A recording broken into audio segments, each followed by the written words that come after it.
The Austrian cannon are loaded with grape shot. Their barrels point straight down a narrow wooden bridge over the Adda River. There is no cover on the bridge, no wall, no bend in the road. Only several hundred feet of open timber, ending beneath a line of guns and thousands of Austrian soldiers. On the opposite bank, French grenadiers wait inside the streets of Lodi. They are hungry. Their uniforms are torn. Some have marched across northern Italy in broken shoes. And now, their 26-year-old commander is preparing to send them directly into the fire. What happens here will not destroy the Austrian army. It will not end the war. It may not even be the most important military success of the campaign. But this bridge will change Napoleon Bonaparte. Because if these men follow him across it, he will begin to believe they might follow him anywhere. 6 weeks earlier, almost no one in Europe would have predicted this moment. In March 1796, Napoleon arrived to command the French army of Italy. He was young, thin, politically connected, and famous mainly for artillery. Several generals under him were older. Some had more battlefield experience. Many had little reason to trust him. His career had also come close to ending. After helping recapture Toulon in 1793, Napoleon had risen rapidly to brigadier general. Then the political world that supported him collapsed. Following the fall of the Robespierres in 1794, he was arrested and briefly imprisoned. He was released, but for a time he looked like one more officer whom the revolution had promoted, used, and discarded. His second chance came in Paris. On October 5, 1795, Royalist forces moved against the National Convention. Paul Barras gave Napoleon responsibility for defending the government. Artillery was brought into the streets. When the insurgents advanced, cannon fire shattered their attack. The fighting was brief, brutal, and politically decisive. Napoleon had protected the regime. The new government, the Directory, now owed him something. On March 2, 1796, it gave him command of the Army of Italy. The title sounded magnificent. The army was not. Along the coast near Nice, soldiers waited for food and pay that rarely arrived. Horses had died. Transport had broken down. Many men lacked coats, boots, or proper weapons. On official returns, the army looked powerful. In the camps, hunger and disease had reduced it to a force that France could barely keep alive. Beyond the mountains stood two enemy armies. The Austrians, commanded by Johann Beaulieu, protected Lombardy and the road toward Milan. The army of Sardinia-Piedmont, commanded by Michelangelo Colli, guarded the approaches to Turin. Together, they were stronger than Napoleon, but they were not truly together. The Austrians looked east toward their bases. The Piedmontese looked west toward their capital. Their armies touched in the Ligurian Apennines, but their roads, supplies, interests, and commanders pulled in different directions. Napoleon saw the weakness immediately. He would not attack the entire Allied front. He would strike the seam between the two armies. He would concentrate several French divisions against one point, force the Allies apart, hold one enemy with a smaller force, then turn and overwhelm the other. He did not have more men everywhere. He intended to have more men exactly where the decision would be made. It was a simple idea on paper.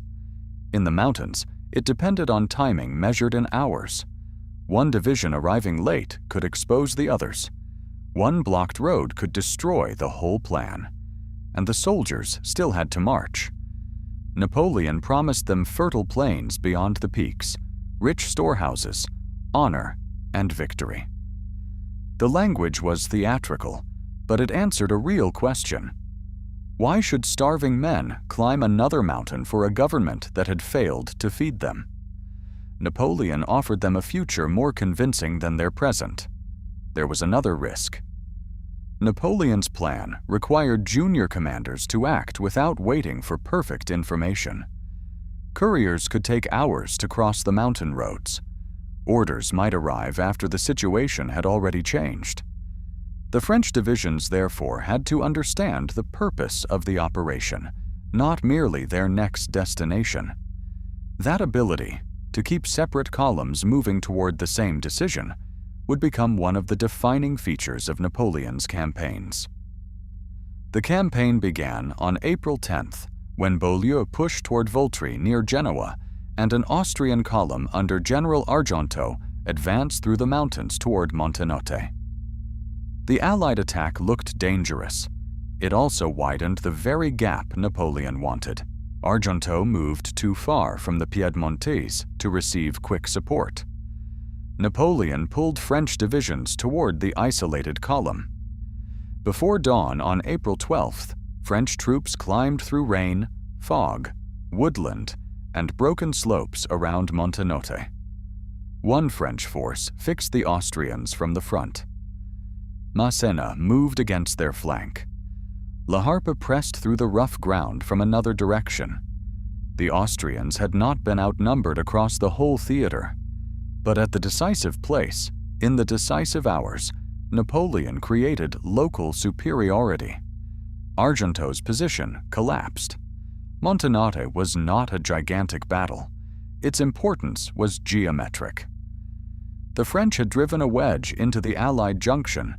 Now Napoleon had to keep it open. Augereau moved toward Millesimo, where a small Allied force under General Provera withdrew into the ruined hilltop fortress of Cosseria. French troops attacked and failed. The defenders held through the night. This was not the effortless campaign Napoleon's later propaganda would suggest. Men became lost. Attacks stalled. Officers died. Hunger weakened discipline. But the French kept pressure on Cosseria until Provera, surrounded and short of supplies, surrendered on April 14th. At the same time, French troops attacked the Austrians at Dego and captured the town. Then victory nearly became disaster. Starving soldiers scattered in search of food and loot. Units lost cohesion. During the night, an Austrian reinforcement column arrived unexpectedly and retook Dego. For several hours, Napoleon's breakthrough was in danger of closing. His answer was speed. Massena and La Harpe were redirected. French units reconcentrated and attacked again.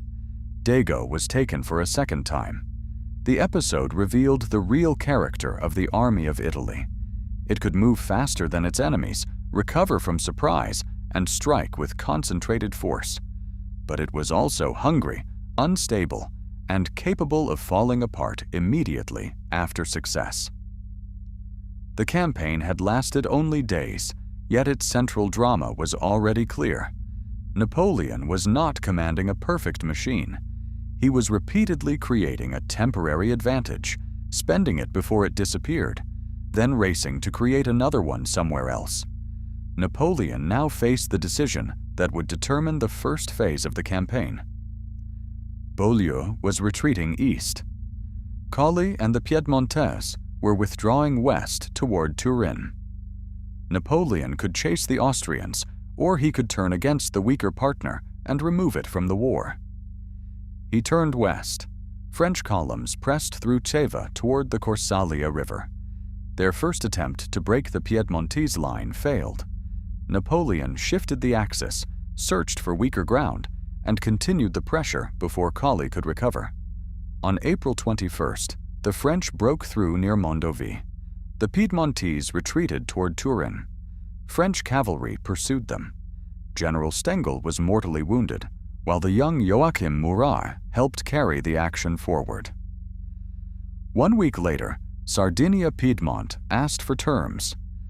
The Armistice of Cherasco, signed on April 28th, opened fortresses, roads, crossings, and supplies to the French. In little more than 2 weeks, Napoleon had separated the Allied armies and forced one member of the coalition out of the campaign. For the soldiers, Cherasco meant more than diplomacy. Mountain roads that had threatened their supply now opened behind them. The army gained food, equipment, and freedom of movement. A force that had begun the campaign close to collapse could finally operate from the richer plains it had been promised. Now, every available French division could turn against Austria. Beaulieu expected Napoleon to cross the Po River near Valenza. The agreement with Piedmont even appeared to support that expectation. That was exactly why Napoleon encouraged it. French demonstrations held Austrian attention upstream. Meanwhile, the main army marched rapidly east along the southern bank of the Po. Men who had already fought across the mountains were driven through another exhausting movement. Near Piacenza, French advance troops crossed the river with boats and a ferry. Beaulieu had been outmaneuvered. His defensive line on the Po was compromised before the battle for it could begin. The Austrians fell back toward the Adda. French troops pursued through Fombio, but speed had a cost. In darkness and confusion, General La Harpe was accidentally killed by fire from his own men. On a campaign map, Napoleon's maneuvers look clean. On the ground, they were made of mud, exhaustion, missed roads, frightened horses, and soldiers who sometimes could not distinguish friend from enemy.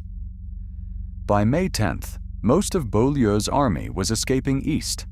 At Lodi, an Austrian rearguard under General Sebottendorf remained behind to delay the French pursuit. And now we return to the bridge. The Austrians placed cannon at the eastern exit and infantry behind them. Napoleon brought French guns into position and opened fire across the river. Cavalry was sent upstream to search for a ford and threaten the Austrian flank. But the bridge still blocked the road. French grenadiers formed inside Lodi's narrow streets.